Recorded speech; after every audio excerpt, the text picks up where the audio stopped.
मैं अकबर ओवैसी मुसलमान, ला इलाहा इल्लल्लाह मोहम्मद रसूलुल्लाह कलमा पढ़ने वाला मुसलमान इस मुल्क का किराएदार नहीं है। मैं कह रहा हूं नरेंद्र मोदी, ऐ योगी, जितना तेरा हिंदुस्तान है उतना मेरा भी हिंदुस्तान है। अरे जात पात की सियासत बोलने वाले, तू ये क्यों नहीं कहता कि मजहब की सियासत नहीं करनी चाहिए? ये बात क्यों नहीं कहते? ऐ नाहिलो, ना समझो, ऐ झूठो, ऐ बेमानो, काम करो, काम। मुझे शर्मिंदगी नहीं है इस बात का इकरार करते हुए कि मुसलमान हूं, मुसलमानों की आवाज बनता हो, मुसलमान की तकलीफ को बयान करता हो, मुसलमान की हक तलफी पे लड़ता हो, मुसलमान की हक की लड़ाई लड़ता हो और नाइंसाफी पर आवाज को बुलंद करता हो। इसलिए कि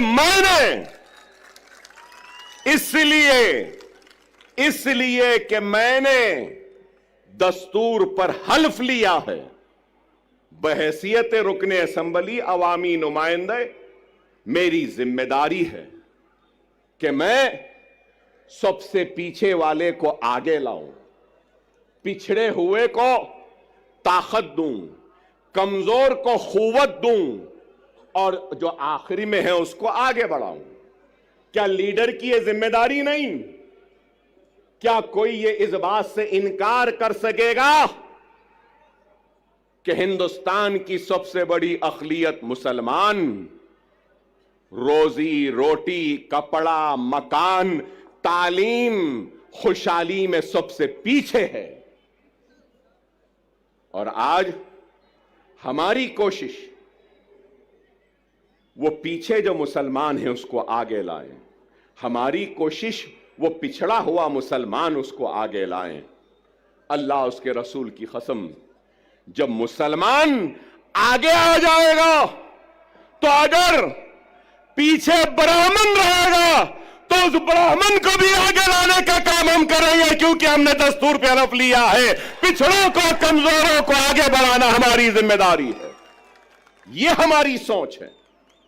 लेकिन हमारी सोच को मीडिया हाउसेस, अभी इम्तियाज जलील साहब ने मुझसे कहा कि इनके साथ साथ वो आपके दोस्त आए हैं, तो ये हमारे दोस्त हमको बताते हैं कि हम कम्युनल हैं, हमको बताते हैं कि हम भड़काऊ भाषण देते हैं। भड़काऊ नहीं देते, हम हक बयान करते हैं। वो अलग बात है कि हमारी हक बयानी का जवाब इनके पास नहीं होता तो उसको भड़काऊ बना देते हैं।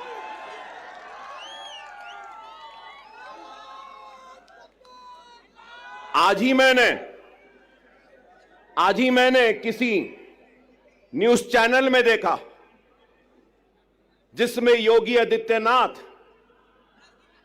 ने अपनी तकरीर में कहा कि बटोगे तो कटोगे।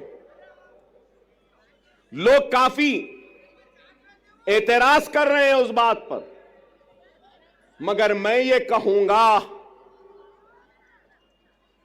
बीफ के नाम पर, मॉब लिंचिंग के नाम पर, घर वापसी के नाम पर, सर पे टोपी पहनने के नाम पर, दाढ़ी पालने के नाम पर जो तुम काट रहे हो, क्या ये तुम्हारी नफरत हिंदुस्तान के सबसे बड़ी अक़लियत से, क्या ये मुल्क को कमजोर नहीं कर रही है? इसका जवाब दो मुझे। अगर हिंदू और मुसलमान को तुम लड़ाओगे, हिंदू और मुसलमानों को नफरत कराओगे, तो क्या यह मुल्क को कमजोर करने के बराबर नहीं है? और अगर मैं कह रहा हूं, मैं अकबर ओवैसी मुसलमान, ला इलाहा इल्लल्लाह मोहम्मद रसूलुल्लाह कलमा पढ़ने वाला मुसलमान इस मुल्क का किराएदार नहीं है, मैं कह रहा हूं नरेंद्र मोदी, ऐ योगी, जितना तेरा हिंदुस्तान है उतना मेरा भी हिंदुस्तान है। हिंदुस्तान न तेरी जागीर है न मेरी जागीर है। हिंदुस्तान हिंदू, मुस्लिम, सिख, ईसाई, पारसी हर मजहब के मानने वालों का है। मजहब भगवान अल्लाह गॉड को नहीं मानने वाले का भी है, किसी एक का नहीं है। हम ये बात कहते हैं तो इनको बुरा दिखता है।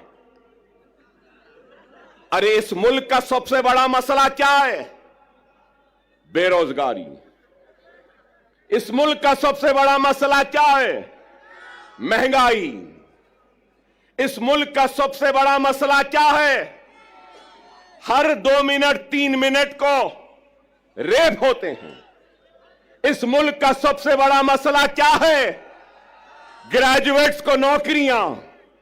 इस मुल्क का सबसे बड़ा मसला क्या है? मुल्क की कमजोर इकोनॉमी को मजबूत करना। इस मुल्क का सबसे बड़ा मसला क्या है? पेट्रोल, डीजल, गैस की बढ़ती हुई कीमतों को नीचे लाना। इस मुल्क का सबसे बड़ा मसला क्या है? रुपये की गिरती हुई कदर को ऊंचा करना। आप बताओ, क्या बेरोजगारी को दूर करने कुछ हो रहा है?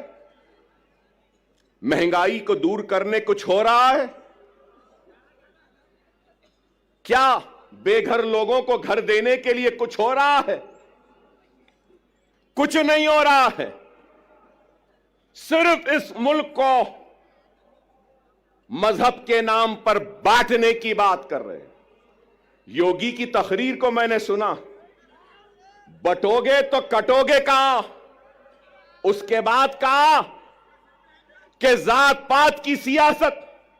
अरे जात पात की सियासत बोलने वाले, तू ये क्यों नहीं कहता कि मजहब की सियासत नहीं करनी चाहिए? यह बात क्यों नहीं कहते? ये तो मजहब की सियासत करेंगे, नफरत के बीज को बोते जाएंगे, असल मसाइल से तवज्जो हटाते रहेंगे। अगर कुछ है तो तलाक सलासा। अरे तलाक सलासा मसला नहीं है। हर मिनट में होने वाला एक रेप, यह हिंदुस्तान का सबसे बड़ा मसला है। एक औरत रात के अंधेरे में घूम नहीं सकती, खेतों में उसकी इज्जत और इस्मत को लुटेरे लूट रहे हैं, यह मसला है। अरे इस पे बात करो, इस पे कुछ करो। नहीं, मुसलमान ऐसा, मुसलमान के इतने बीवी, मुसलमान ऐसा करा, मुसलमान वैसा करा। अरे आप बताओ, तलाक सलासा हो गया, CAA NRC, CAA NRC. Parliament में थे इम्तियाज जलील साहब, हर मसले पर। अरे आप बताओ, आज मैं यहां खड़े होकर कह रहा हूं, जिम्मेदारी के साथ कह रहा हूं, मजलिस इत्तेहाद अल मुस्लिमीन के एक जिम्मेदार लीडर की हैसियत से कह रहा हूं और ये ऐलान कर रहा हूं कि मराठा समाज के लिए जो रिजर्वेशन की तहरीक चला रहे हैं, उनके लीडर, मैं उनसे कहूंगा, हमारा पूरा साथ आपके साथ है, हमारा पूरा ताउन आपके साथ है। हम पूरी कोशिश करेंगे, मगर उसके साथ साथ मैं ये भी कहूंगा, इत्तेहाद होता है ना, तो इत्तेहाद बैनुल मजलूमीन होना चाहिए। इत्तेहाद बैनुल मजलूमीन होना चाहिए। हिंदुस्तान में जुल्म का शिकार अगर कोई है तो वो मुसलमान है। हिंदुस्तान में जुल्म का शिकार अगर कोई है तो वो दलित है। हिंदुस्तान में जुल्म का शिकार अगर कोई है तो वो पसमानदा तबकात है। चलो आओ, मराठा दलित और मुसलमान इत्तेहादुल बैनुल मजलूमीन बन जाते हैं और अपने जुल्म के खिलाफ आवाज को बुलंद करते हैं।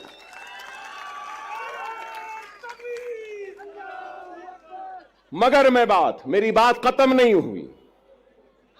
मैं हमारे मराठा समाज के बड़े लीडर जो एहतजाज कर रहे हैं, भूख हड़ताल में बैठे हैं, उनसे कहना चाहता हूं, सिर्फ जरंगे पाटिल साहब से सिर्फ मराठा समाज पिछड़ा हुआ नहीं है, पूरा मराठवाड़ा भी पिछड़ा हुआ है। क्या मराठवाड़ा पिछड़ा हुआ नहीं है? क्या मराठवाड़ा का हिस्सा पूरा सबसे पीछे नहीं है? महाराष्ट्र के 3 हिस्से, एक हिस्सा है मुंबई, पूना, ये सारी चीजों का, दूसरा हिस्सा है विदर्भ का, तीसरा हिस्सा है मराठवाड़े का। इन तीनों हिस्सों में सबसे पिछड़ा, सबसे पीछे कौन है? मराठवाड़ा है। चलो मराठवाड़ा की रिजर्वेशन के साथ हम मराठवाड़ा की खुशहाली के लिए भी जिद्दोजहद करते हैं। 30 साल पहले यहां बैठे हैं मेरे मराठा भाई बहुत हैं। जब मैं मराठा भाई कहता हूं तो सिर्फ मुसलमान, सिर्फ हिंदू मराठा नहीं होता, मुसलमान भी मराठा है, दलित भी मराठा है और मराठवाड़ा में रहने वाला हर कोई मराठा है। अब मैं कहता हूं 30 साल हुए, मीडिया वालों जरा तवज्जो,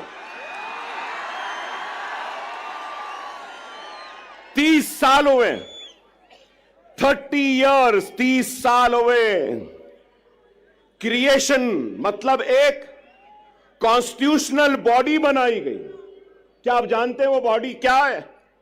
मराठवाड़ा स्टैट्यूटरी डेवलपमेंट बोर्ड।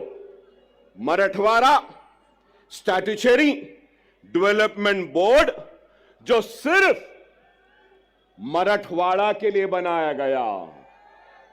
कागज पे तो है, पैसा नहीं है, कुछ नहीं देते। चलो मराठों के रिजर्वेशन के साथ हम मराठवाड़ा स्टैट्यूटरी डेवलपमेंटल बोर्ड को 50,000 करोड़ का पहला मुतालबा करते हैं, एहतजाज करेंगे और मराठवाड़ा को हम आगे बढ़ाएंगे। क्या तैयार हो? क्या तैयार हो? मराठवाड़ा का किसान खुदकशी कर रहा है, मराठवाड़ा के लोग पानी के लिए तरस रहे हैं, मराठवाड़ा के लोग दवाखानों के लिए तड़प रहे हैं, दवाखाने नहीं है। 100-100, 200-200 किलोमीटर को जाना पड़ता है। पूरे मराठवाड़ा में सुपर स्पेशलिटी के 1 या 2 दवाखाने। क्या चाहिए? एक गरीब को क्या चाहिए? रोजी, रोटी, बीमारी पर इलाज का इंतजाम आज है या नहीं बताओ? क्या नाम के बदलने से रोजी मिल जाएगी? क्या नाम के बदलने से रोटी मिल जाएगी? क्या नाम के बदलने से किसानों की खुदकशी रुक जाएगी? क्या नाम के बदलने से पानी की प्यास मिट जाएगी? क्या नाम के बदलने से क्या बीमार को शिफा मिल जाएगी? क्या नाम के बदलने से कर्जदार किसान के कर्ज दूर हो जाएंगे? नाम में क्या रखा है? ऐ नाहेलो ना समझो, ऐ झूठो, ऐ बेमानो, काम करो, काम। क्या यह गलत है? मिल्लत टाइम्स को जारी रखने और मजबूत बनाने के लिए हमारी आर्थिक सहायता कीजिए। ये एक आजाद मीडिया हाउस और कमजोरों की आवाज है। आप हमें देखें, सुने, पढ़ें और हर महीने ज्यादा नहीं, सिर्फ 100 रुपए से मदद करें। डिटेल्स डिस्क्रिप्शन में मौजूद हैं।